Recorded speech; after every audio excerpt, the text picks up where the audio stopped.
సుందరాకాండ పారాయణం దివ్య ఔషధంలా పనిచేస్తుందన్న దానికి నిదర్శనంగా ఒక ఆసక్తికరమైన విషయాల గురించి తెలుసుకుందాము. రామాయణంలోని సుందరాకాండ ఆశకు ఆలంబనం, ధర్మానికి దిక్సూచిలా, భక్తికి బహిరంగ ప్రకటనగా ఇది విజయానికి మూలమైన మనోబలం, కార్యదక్షత, వినయశీలతలను మానవాళికి బోధిస్తుంది. అందుకే సుందరకాండ చదివితే కష్టాలు తొలగిపోతాయన్న నమ్మకం ప్రజల హృదయాల్లో ఉంది. సుందరకాండలో ప్రధాన పాత్రధారి అయిన ఆంజనేయుడు రామకార్య సాధన కోసం లంకకు చేరి సీతాన్వేషణ చేయడం, ఆమెకు రామ సందేశం అందించడం, రావణ బలాన్ని అంచనా వేయడం, తిరిగి క్షేమంగా రావడం, ఇవన్నీ ఒకే వ్యక్తి సాధించిన అపూర్వ కార్యాలు.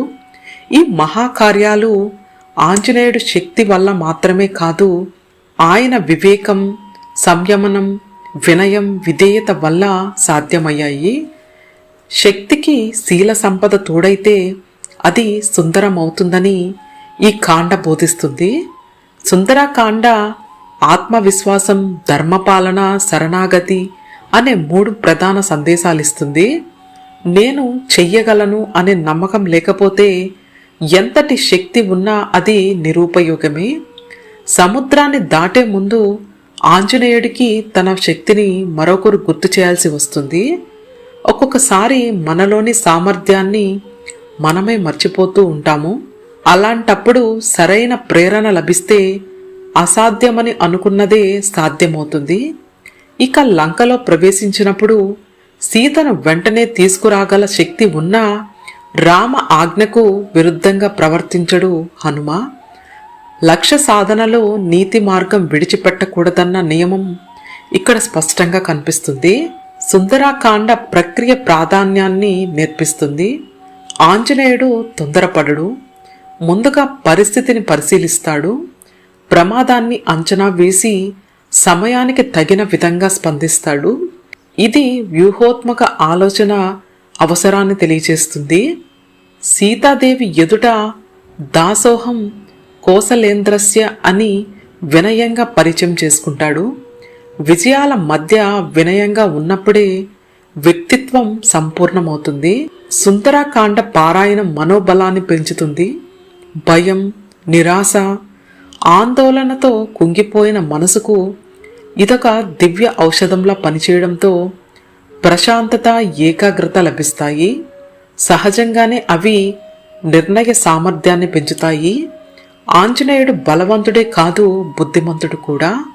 లంకను దహనం చేసిన తర్వాత ఆయన పొంగిపోడు. చేసిన పని రామకార్యానికి ఎంత ఉపయోగపడుతుందో అని విశ్లేషిస్తాడు.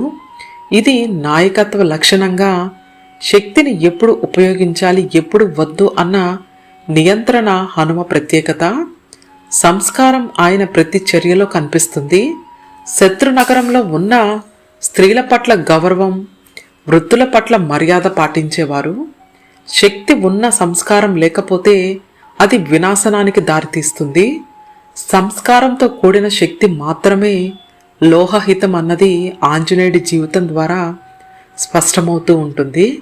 సుందరాకాండ కథ కాదు, జీవన గీత అని ఆంజనేయుడు రూపంలో మనలోని శక్తిని మనకు చూపించే అద్దం.